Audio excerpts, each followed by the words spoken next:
Hello बच्चों, कैसे हैं आप सब। आई होप कि सब बढ़िया होंगे और अपनी अपनी तैयारी में लगे होंगे। तो बोर्ड एग्ज़ाम पास में आते जा रहे हैं, तो आप लोग भी अपनी अपनी तैयारी बढ़ाते रहिए। देखते हैं अपना नेक्स्ट टॉपिक। तो पिछली क्लास में हमने देखा कि चार्ज और पोटेंशियल के बारे में हमने पढ़ा था। आज हम देखने वाले हैं टॉपिक में इलेक्ट्रिक करंट के बारे में, कि इलेक्ट्रिक करंट को कैसे हमें यहाँ पे पढ़ना है। तो टॉपिक है आज का हमारा इलेक्ट्रिक करंट। Electric current. तो थ्योरेटिकल पार्ट से पहले हम इसको थोड़ा सा प्रैक्टिकली समझते हैं कि इलेक्ट्रिक करंट कैसे फ्लो करती है कंडक्टर्स में। तो यहाँ पे मैं एक सर्किट डायग्राम बना रहा हूँ। सर्किट डायग्राम से हमें समझना है कि जैसे ये हमारे पास मान लीजिए कोई बैटरी लगी हुई है, ये प्लस और ये इसका नेगेटिव टर्मिनल। यहाँ पे अगर मान लीजिए हमने कोई स्विच लगा दिया और इधर ये कोई हमने यहाँ पे मान लीजिए कि कंडक्टर लगाया है, ये कोई कंडक्टर है, ये यहाँ पे कोई कंडक्टर लगा हुआ है, ये प्लस माइनस ये कोई कंडक्टर है। अब यहाँ पे होगा क्या कि जैसे ही हम इस स्विच को, अभी तो सर्किट इनकम्प्लीट है तो यहाँ पे कोई करंट फ्लो होगी नहीं। जैसे ही हम यहाँ पे सर्किट को कंप्लीट करेंगे, जैसे यहाँ पे हम सर्किट को कंप्लीट करेंगे, तब यहाँ से करंट फ्लो होना स्टार्ट हो जाएगी। मान लीजिए बैटरी का पोटेंशियल B है, तो एक करंट इस यहाँ जाएगी इस टर्मिनल पे। तो अगर ये कंडक्टर है, तो कंडक्टर में पढ़ा है कि यहाँ पे बहुत सारे इलेक्ट्रॉन्स होते हैं। क्या होते हैं इसमें? बहुत सारे इलेक्ट्रॉन्स होते हैं। तो होता क्या फिनोमेना है यहाँ पे, मान लीजिए कि अभी ये बैटरी क्लोज है, अभी इसको मानते हैं कि यहाँ पे कोई करंट फ्लो नहीं हो रहा है। होता है कि इस कंडक्टर में जब यहाँ पे करंट स्विच हम ऑन नहीं करते हैं, इलेक्ट्रॉन फिर भी रहते हैं, लेकिन ये रैंडम मोशन कर रहे होते हैं। उसमें रैंडम मोशन का मतलब होता है कि इसके अंदर कोई इलेक्ट्रॉन इधर मूव कर रहा होगा, कोई इधर जा रहा होगा, कोई इधर जा रहा होगा, कोई इधर मूव कर रहा होगा। मतलब एक डेफिनेट ऑर्डर नहीं है इनके मूव होने का। फिर हम क्या करते हैं, यहाँ पे जैसे ही स्विच को हमने करा ऑन, यहाँ पे पोटेंशियल प्रोवाइड कराया, वैसे ही यहाँ से इलेक्ट्रिक करंट फ्लो करती है। इलेक्ट्रिक करंट फ्लो करती है तो ये यहाँ पे जाती है। तो करती है कि जो टर्मिनल हमारे एंड्स होते हैं उस कंडक्टर के अंदर, कंडक्टर के टर्मिनल के अंदर क्या करती है, ये इलेक्ट्रिक फील्ड सेट कर देती है। सबसे पहली क्लास में हमने इलेक्ट्रिक फील्ड के बारे में पढ़ा था कि कोई चार्ज होता है वो हमारा क्या करता है, इलेक्ट्रिक फील्ड प्रोड्यूस करता है। तो इसके अंदर वैसे ही इलेक्ट्रिक फील्ड सेटअप हो जाती है। मान लीजिए ये इलेक्ट्रिक फील्ड इसकी पॉजिटिव से नेगेटिव की तरफ है, होती है पॉजिटिव से नेगेटिव की तरफ इलेक्ट्रिक फील्ड जाती है। तो होगा क्या, ये इलेक्ट्रिक फील्ड है यहाँ पे मान लीजिए E। फिर समझते हैं एक बार को, जब तक के लिए हम स्विच क्लोज नहीं करते हैं, जब तक के लिए इलेक्ट्रॉन्स इसके अंदर रैंडम डायरेक्शन में मूव करते हैं। जैसे ही हम स्विच को ऑन करते हैं तो यहाँ पे पोटेंशियल है, पोटेंशियल की वजह से यहाँ पे इलेक्ट्रिक फील्ड सेटअप हो जाता है। अब इलेक्ट्रिक फील्ड जब कंडक्टर के अंदर सेटअप हो जाता है, तब उसी इलेक्ट्रिक फील्ड की वजह से जो इलेक्ट्रॉन्स होते हैं इन पे एक चार्ज पे इलेक्ट्रॉन्स पे फोर्स लगता है, और उसी फोर्स की वजह से ये चार्ज पार्टिकल मूव करना स्टार्ट कर देते हैं। अगर इलेक्ट्रिक फील्ड मान लीजिए पॉजिटिव से नेगेटिव की तरफ है, तो जो हमारे पास इलेक्ट्रॉन्स होते हैं वो इसकी अपोजिट डायरेक्शन में मूव करेंगे, और इसकी वजह से हमें एक करंट मिलती है, उसको हम कहते हैं इलेक्ट्रॉनिक करंट। इलेक्ट्रॉन की वजह से जो हमें इसमें करंट मिलती है वो हमें मिलती है हमें इलेक्ट्रॉनिक करंट। इलेक्ट्रॉनिक करंट उसको कहते हैं। और जो अब हम यहाँ पे देख रहे हैं कि पोटेंशियल की वजह से यहाँ से ये करंट जा रहा है I, तो ये जो पॉजिटिव से नेगेटिव टर्मिनल की तरफ एक करंट आ रहा होता है, इसको हम कहते हैं कन्वेंशनल करंट। कौन सी करंट? Conventional current. तो ये हमें जो चीज़ें यहाँ पढ़नी है इस तरह से, कि किस तरह से कन्वेंशनल करंट यहाँ पे मिलता है, कैसे इलेक्ट्रिक फील्ड सेटअप होती है। तो ये जो इलेक्ट्रॉन मतलब चार्ज पार्टिकल जो फ्लो होता है हमारे पास कंडक्टर में, इसी को हम बोल देते हैं electric current.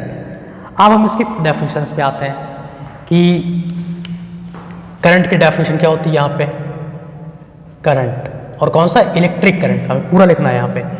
Electric current ELECTRIC, electric current. तो इलेक्ट्रिक करंट में हम पढ़ते हैं कि इसके डेफिनेशन पे आते हैं कि the rate of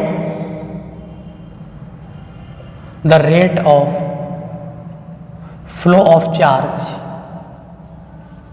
the rate of flow of charge in a conductor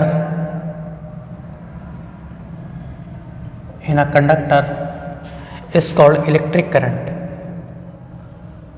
is called electric current. Electric current. अच्छा, एक पॉइंट हमें यहाँ पे और समझना है इसी में कि जब हम यहाँ पे स्विच को ऑन नहीं करते हैं तो यहाँ पे जो रैंडम डायरेक्शन में मूव करते हैं, जैसे ही स्विच को ऑन कर देते हैं तब इन इलेक्ट्रॉन्स की डायरेक्शन जो होती है एक डेफिनेट डायरेक्शन हो जाती है इसकी, मतलब सारे के सारे इलेक्ट्रॉन एक डेफिनेट डायरेक्शन में मूव करने लगते हैं। इसी की वजह से हमारी करंट आती है। डेफिनेट डायरेक्शन में इलेक्ट्रॉन क्या करते हैं, मूव करना स्टार्ट करते हैं। ये इलेक्ट्रॉन होते कौन सा है, फ्री इलेक्ट्रॉन्स होते हैं। तो जब भी हम चैप्टर में कंडक्टर की बात करें तो आप ये बिल्कुल बेसिक अंडरस्टैंड होना चाहिए कि अच्छा कंडक्टर है, कंडक्टर में फ्री इलेक्ट्रॉन्स होंगे और वो मूव करेंगे, तो उसी की वजह से हमें क्या मिलती है, करंट मिलती है। तो ये पॉइंट ध्यान रखें कि जब यहाँ पे इलेक्ट्रिक फील्ड सेटअप हो जाता है तब इलेक्ट्रॉन एक डेफिनेट डायरेक्शन में मूव करना स्टार्ट कर देते हैं। तो देखते हैं कि the rate of flow of charge in a conductor is called electric current. Formula पढ़ते हैं इसका, क्या होता है हमारे पास। अगर इसका फॉर्मूला लिखना चाहें तो फॉर्मूला होता है current is equals to rate of flow of charge. Rate of flow of charge, इसी रेट को जो है टाइम के रेस्पेक्ट में लिखा जाता है। टाइम के रेस्पेक्ट में इसको लिखेंगे हम ऐसे करके कि अपॉन में टाइम टेकन, अपॉन में आएगा टाइम टेकन। तो करंट को डिपेंड करते हैं हम आई से, चार्ज को डिपेंड करते हैं क्यू से, और जो टाइम होता है उसको हम लिखते हैं टी से। तो ये हमारे पास करंट का फॉर्मूला बनता है I equal to Q upon T. SI unit को देखते हैं इसकी, the SI unit of current, the SI unit of current is ampere, AMPERE, ampere. इसको कैपिटल ए से लिखा जाता है। ध्यान रखें MCQ में पूछा जाता है बहुत कि ऐसा यूनिट ऑफ करंट क्या होती है, एम्पियर। आप देखते हैं कि 1 एम्पियर किसके इक्वल होता है, तो 1 एम्पियर को भाई मैथमेटिकल पॉइंट मैंने बताया था कि इसको मैथमेटिकली किसी भी 1 वोल्ट 1 एम्पियर 1 कूलम कोई भी डेफिनेशन आती है केमिकल को, तो उसको हम किससे निकालेंगे, 1 फॉर्मूले से निकालो आप। जैसे यहाँ पे अगर हम 1 कर दें कि 1 एम्पियर करंट है, 1 कूलम चार्ज है और 1 सेकंड में ये फ्लो हो रहा, तो 1 एम्पियर की डेफिनेशन यही से बन जाएगी कि when charge of 1 coulomb flow through a conductor in 1 second is called 1 ampere. तो इसके डेफिनेशन लिखते हैं इसके बाद 1 एम्पियर, 1 एम्पियर। तो इसके लिखेंगे when 1 coulomb of charge, when 1 coulomb of charge flow through a conductor, flow through a conductor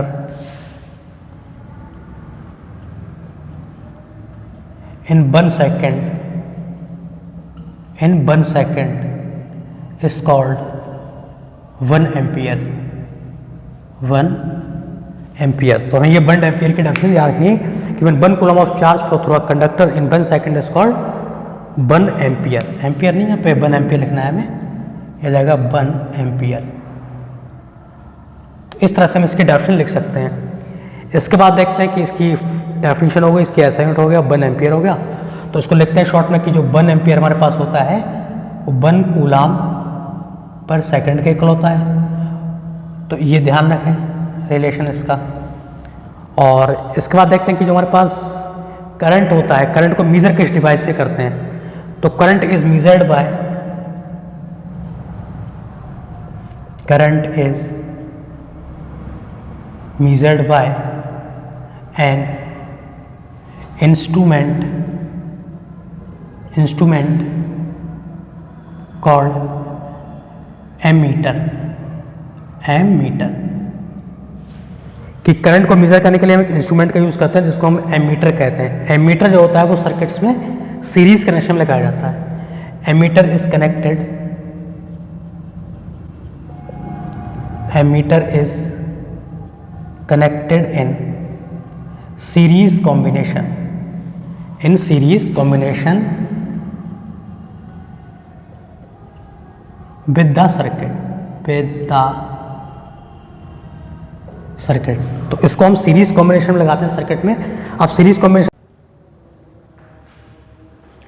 hello बच्चों, तो अभी हमने देखा कि एमीटर को हम सीरीज कनेक्शन में लगाते हैं। अब हमें पढ़ना है कि सीरीज कनेक्शन में हम इसको लगाते क्यों हैं। तो मैंने इसको क्वेश्चन की फॉर्म में लिया जैसे एग्जाम में पूछा जाता है। तो उसका why ammeter is connected in series combination. तो सीरीज जो कॉम्बिनेशन इसको लगाते हैं एमीटर को, तो एमीटर का रेजिस्टेंस बहुत लो होता है। यह पता होना चाहिए कि ammeter has very low resistance. अभी हमने पीछे पढ़ा था। लो रेजिस्टेंस का कारण क्या होता है कि इसको जब हम सर्किट में लगाते हैं तो एक करंट की वैल्यू को चेंज नहीं करता है, क्योंकि अगर इसका रेजिस्टेंस ज़्यादा हो गया तो ज़्यादा रेजिस्टेंस होगा तो उसमें पोटेंशियल ड्रॉप हो जाएगा, और पोटेंशियल ड्रॉप होगा तो हमारे पास करंट की वैल्यू में चेंज आएगा। तो सीरीज कॉम्बिनेशन में होता क्या है कि करंट की वैल्यू को चेंज नहीं करता है लो रेजिस्टेंस होने की वजह से, इसीलिए हम इसको लगाते हैं सीरीज कॉम्बिनेशन में। आइए अब देखते हैं दूसरा question. 1 ampere is equal to, ये सारे 4 ऑप्शंस लिखे हैं, तो इसको हमें देखना है। तो हमने पढ़ा था कि I equal to Q upon T होता है। जैसे भूल जाए अगर क्या है इसका ऑप्शन तो निकालें फॉर्मूले से। I equal to Q upon T, यहाँ पे आप 1 करें 1 एम्पियर 1 कूलम अपॉन 1 सेकेंड आ जाएगा यहाँ पे। तो 1 सेकेंड, तो देखिए इसमें कूलम पर सेकेंड लिखा हो, इसमें तो लिखा है 1 coulomb per second, 1 coulomb into second, 1 joule into second, 1 joule into second, 1 joule by second. तो ये तो कोई ऑप्शन होंगे नहीं, तो इसका ऑप्शन हो जाएगा ए। तो कभी भी कोई 1 एम्पियर या कोई फॉर्मूला पूछो तो उसका तो फॉर्मूला लिखें, उससे हम ये सारी चीज़ें रिकॉल कर सकते हैं। इसके बाद पूछते हैं the device used for measuring current. Current को मेजर हम किस डिवाइस से करते हैं? तो करंट का मेजरमेंट हम करते हैं galvanometer, ammeter, volt meter, potentiometer.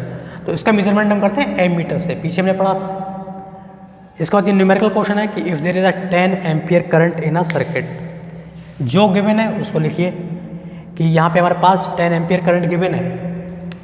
Current हमारे पास गिवन है, सॉल्यूशन है क्वेश्चन नंबर 4 का, कि if there is a 10 ampere current, current को रिप्रेजेंट करते हैं आई से, यानी कि आई दे रखा है कितना 10 एम्पियर फॉर अ 10 मिनट, मतलब टी दे रखा है टाइम 10 मिनट, अभी मिनट में नहीं है तो इसको ऐसा यूनिट में चेंज कर लिए 10 इंटू 60 से मल्टीप्लाई कराएंगे हम, तो ये हमारे पास आ जाएगा सेकंड में टाइम। फॉर्मूला लिखिए हमें करेंगे what quantity of electric flow through in the circuit, what if there is 10 ampere current flow, तो what quantity of electric charge आएगा यहाँ पे, electric charge flow in the circuit.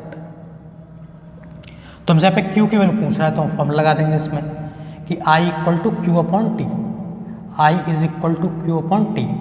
Q की value देखते हैं कितनी हमारे पास, Q तो हमें डिटरमाइन करना है, तो I देखते हैं यहाँ पे आ जाएगा 10, Q फाइंड आउट करना है, T की वैल्यू कितनी देगी हमारे पास 10 इंटू 60, इसको क्रॉस मल्टीप्लाई कराएंगे इधर, तो 10 इंटू 10 इंटू 60, तो Q आ जाएगा हमारे पास 6 पंजा 6, 1 2 3 जीरो यहाँ पे आ रहे हैं, तो ये 6000 कूलम आ जाएगा यहाँ पे, 6000 कूलम यहाँ पे Q की वैल्यू आ जाएगी। नेक्स्ट देखते हैं how much time is required, मतलब T निकालना है हमें, तो यहाँ देखते हैं सोल्यूशन 5,